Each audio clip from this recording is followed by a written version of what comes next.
السلام عليكم ورحمة الله وبركاته. ازيكم عاملين ايه؟ يا رب تكونوا بخير. قبل ما نبدأ في اي حاجة صلوا على سيدنا محمد صلى الله عليه وسلم. الاول، اخر فيديو في السنة هعمله لكورس الانقاذ تالتة ثانوي دفعة 2024 ودفعة 2025، الناس اللي مأجلين والناس اللي كانوا قاسمين السنة والدفعة الجديدة الجميلة 2025. طيب، معانا كورس الفرنساوي 6 محاضرات اللي هو كورس الانقاذ. انا قدمت عرض العيديه ده قبل كده في العيد الصغير، بس هنا العيد الكبير دلوقتي انا مش بقدم لك عرض العيديه بس على مبلغ الاشتراك اللي هو 149 جنيه بدل من 300 جنيه، ولكن جاي اقول لك ان عرض العيديه ان انت ممكن تلم الفرنساوي في خلال 3 ايام بس، اللي هو اول يوم العيد وتاني يوم العيد وتالت يوم العيد، وممكن كمان تلمه في يوم واحد بس احنا هندي فرصة كبيرة لنفسنا، لان في طلبة كتير منكم دخلوا كلمونا على التيم ودخلوا كلمونا على الواتساب اللي هو واتساب التيم اللي هسيبهولك في اول كومنت تحت، اللي انت تقدر عن طريقه تشترك وتعرف تفاصيل عن الكورس. ببساطة كده، في ناس كتير زي ما انا كنت قايل، في ناس كتير لمت المواد الاساسية اللي هي قبل العيد وقالت في العيد اريح اول يوم، بعد كده ابدأ من تاني يوم اللي انا الم الفرنساوي.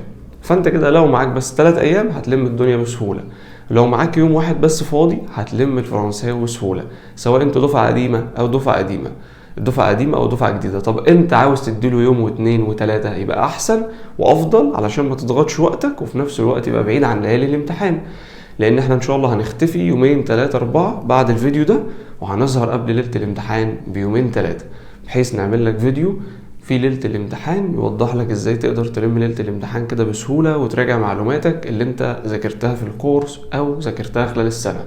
ببساطة دلوقتي كورس الانقاذ اتفقنا ان هو 6 محاضرات. وقت الكورس ده احنا لخصناه من 12 ل 15 ساعة مذاكرة، سواء انت نظام قديم او نظام جديد، فبالتالي تقدر تخلصه في يوم واحد بس. تقدر ببساطة هتنزل على اول كومنت تكتب، هتلاقي رقم التيم بتاع الواتساب، هتكلمه هيبعتولك لينك فيديو. الفيديو ده هتلاقيه انا بوضح لك فيه ازاي نلم الفرنساوي لو انت دفعة قديمة او دفعة جديدة ببساطة في خلال 12 ساعة 15 ساعة. هتشترك وتلحق العرض اللي هو عرض العيدية في خلال 3 ايام العيد 149 جنيه. كورس سهل جدا وبسيط، تقدر تلم الفرنساوي في يوم او تخليه يومين او تخليه 3 او ان شاء الله تخليه 4. قسم وقتك على كام يوم وبالتوفيق ان شاء الله. زائد ان انت لو عندك مادة تانية زي العربي لسه بقى فاضل لك حاجات فيها، لو عندك مادة زي الفيزياء، مادة زي التاريخ، تقدر تظبط كل حاجة.